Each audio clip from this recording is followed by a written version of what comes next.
নমস্কার, আমি তনুশ্রী। আমার চ্যানেলে আপনাদের স্বাগত জানাই। আজকে চিকেনের নতুন স্বাদের একটি রেসিপি নিয়ে এসেছি, আর যেটা আমি নাম দিয়েছি চিকেন মিটবল কারি। তো চলুন কীভাবে বানাই দেখতে থাকুন। সবার প্রথমে নিয়ে নিয়েছি বোনলেস চিকেন, সেটাকে আমি মিক্সিতে দিয়ে ভালোভাবে পেস্ট করে নেব, কোনো জল দেব না। পেস্ট করা হয়ে গেলে তার মধ্যে দিয়ে দেব আদা বাটা, দেব একটু রসুন বাটা, আর নুন, হলুদ এবং জিরে গুঁড়ো।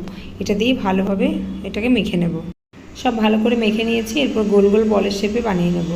সবগুলো বানিয়ে নিয়েছি। এরপর কড়াইতে জল গরম বসিয়েছিলাম, জল ফুটে গেছে। আঁচটা কমিয়ে রেখে সব মিটবলগুলো এর মধ্যে দিয়ে দেব।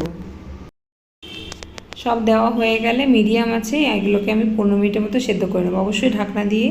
আর দেখুন আমার সেদ্ধ হয়ে গেছে, আর সব বলগুলো ভেসে উঠেছে, একটু বড়ও হয়ে গেছে সাইজে। এরপর কড়াইতে সাদা তেল দিয়ে আমি এইগুলোকে ভেজে নেব। এর মধ্যে একটু হলুদ গুঁড়ো দিয়ে দেবো, আগের থেকে তো নুন দেওয়াই ছিল, তো হলুদ গুঁড়ো দিয়ে দিলাম। এবার ভালোভাবে সুন্দরভাবে লাল লাল করে ভেজে নেব। আর এখানে বলে রাখি, আমি আলুও নিয়েছি, একটা আলু নিয়ে সেটাকে প্রেসার কুকারে হাফ সিটি দিয়ে নিয়েছি, মানে পুরোপুরি সেদ্ধও হয়নি আবার কাঁচাও নেই, সেটাকে এর সঙ্গে ভেজে নিয়েছি। এরপর কড়াইতে খুব অল্প পরিমাণ তেল দিয়ে আগে থেকে কেটে রাখা পেঁয়াজ কুচি ভাজতে দিয়ে দিয়েছি।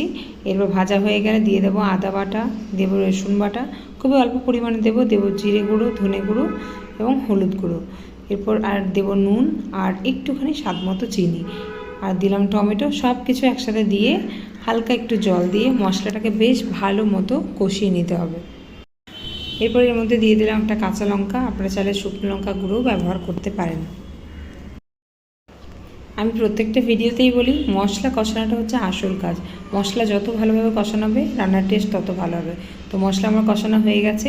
এরপর ভেজে রাখা মিট বলগুলো এবং আলুগুলো দিয়ে দেবো। এটার সঙ্গেও মশলাটা খুব ভালোভাবে কষিয়ে নেব। আমি তো অনেকটা টাইম নিয়ে মশলাটা কষিয়ে নিয়েছিলাম, তারপর আবার এগুলো দিয়েও খুব ভালোভাবে কষিয়ে নিয়েছিলাম। দেখুন আমরা একদম ভাজা ভাজা করে কষিয়ে নিয়েছি। এরপর এর মধ্যে দিয়ে দেবো ওই স্টকটা, যেটা চিকেনটা সেদ্ধ করেছিলাম, চিকেন বলগুলো যে সেদ্ধ করেছিলাম সেই স্টকটা দিতে হবে। এরপর এটাকে একটু ফুটতে দেবো। ফুটে গেলে ঢাকনা দিয়ে 10 মিনিটের মতো রান্না করব। রান্না কমপ্লিট। তো রেসিপিটি কেমন লাগলো অবশ্যই বাড়িতে বানিয়ে কমেন্টে জানাবেন।